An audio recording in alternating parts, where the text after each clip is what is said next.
Good morning, boys and girls, and welcome back. It's Wednesday, April 15th, 2020, and I'm so glad to see you all again, your bright, smiling faces. This is awesome. I want to go through what your assignment was yesterday with your questions, and then I'd also like to go on and introduce to you someone very special in my life in just a little bit. So let's start with this. Yesterday, we had the questions. I'm still trying to get the hang of how to do this. That what did the cab hit? And the correct answer was the cab hit a bump. And the sentences that I received, everyone answered these correctly. Number 2 said, why was Anne's dress a mess? Anne's dress was a mess because Anne's dress was hit by a bus and a dog bit it. Now, there were other answers that you could have put down. You could have said it had mud on it and that it was found in the trash can if you wanted to elaborate on that. But as long as you gave me at least one reason why it was a mess, I went on and accepted that and gave you credit for it. So that was the worksheet from yesterday. Today we're going to continue on with Zach and Anne. We've had the story of the bad crab, and I hope you've been able to go back and read over it several times and read it out loud again to your mom and dad or to brother and sister, or if you want to read it to your cat or your dog, that would be great. The story that we're having today would really be appropriate for you to read to your cat or your dog or your fish. Yesterday, the story we had was Anne's dress. And we talked a little bit about using that apostrophe in Anne's name. And how when you have an apostrophe with a name, it shows ownership. In this particular case, this dress belonged to Anne.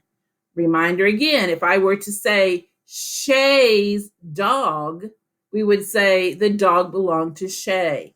Or if I had let's say Ethan's trampoline, the trampoline belonged to Ethan.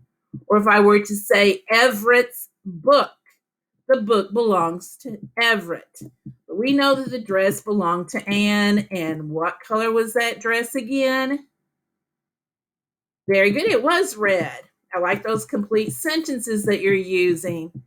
And we talked about how we have the word thump. And the word thump begins with a th, and it ends, the word thump in this story in particular ends with an exclamation point, which means excitement. And I know you can get very excited. So whenever you are reading anything that has an exclamation point at the end, I expect you to express it with lots of excitement.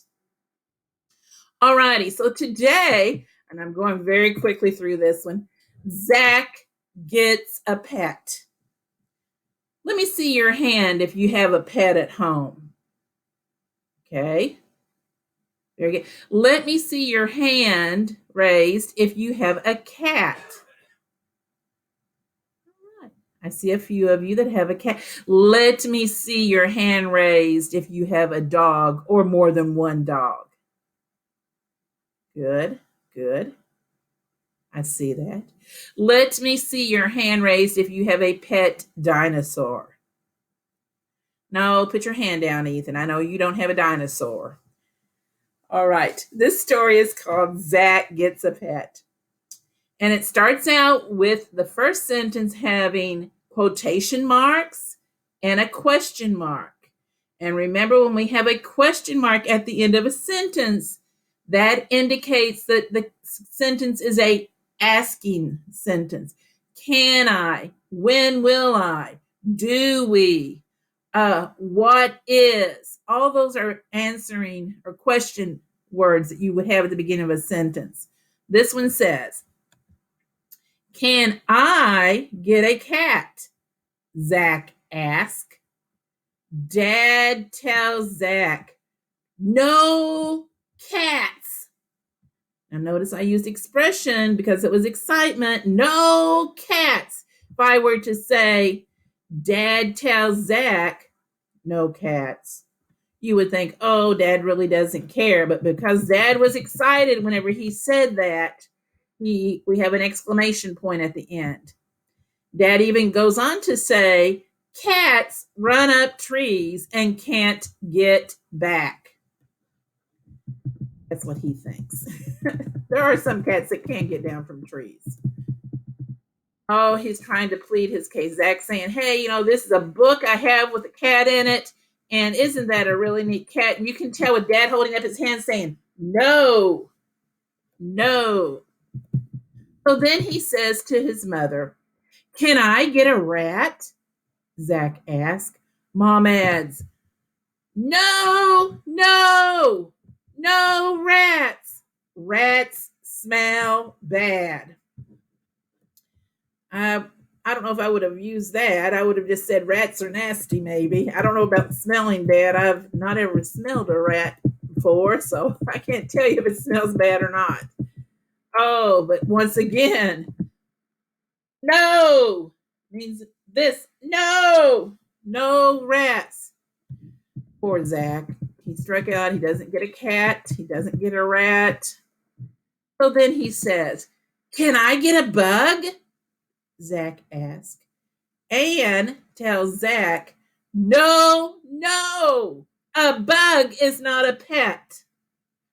Now, I would have to disagree with that statement because I have had grandchildren and I have had my own children who have had bugs as pets.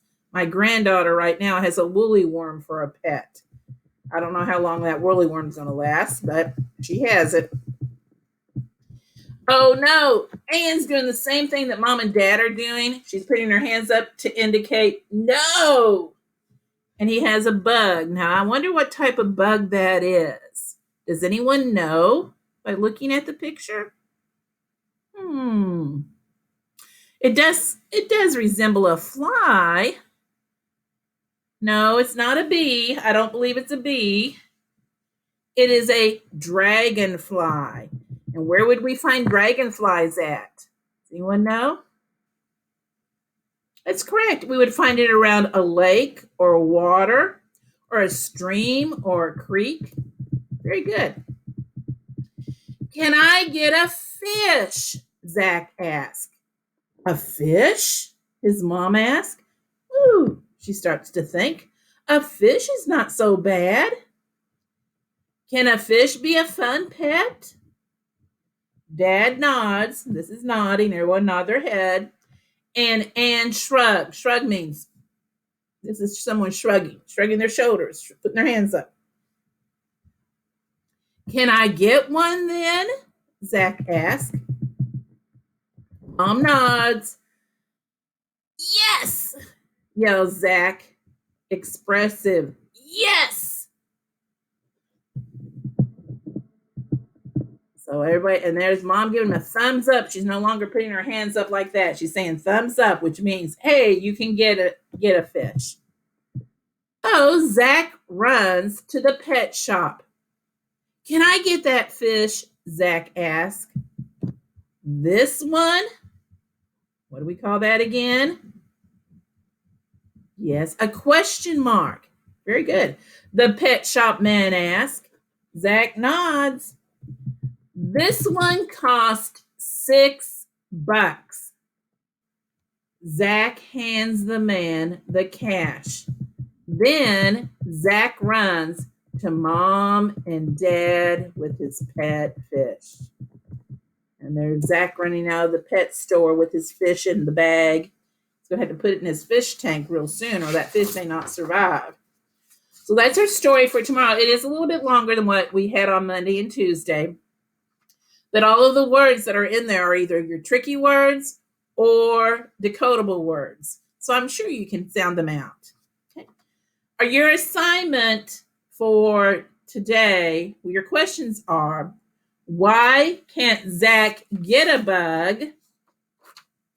You're going to have to think about that and probably go back through your assignment to find out what it was that Mother said, why he could not get a bug, or what Anne said.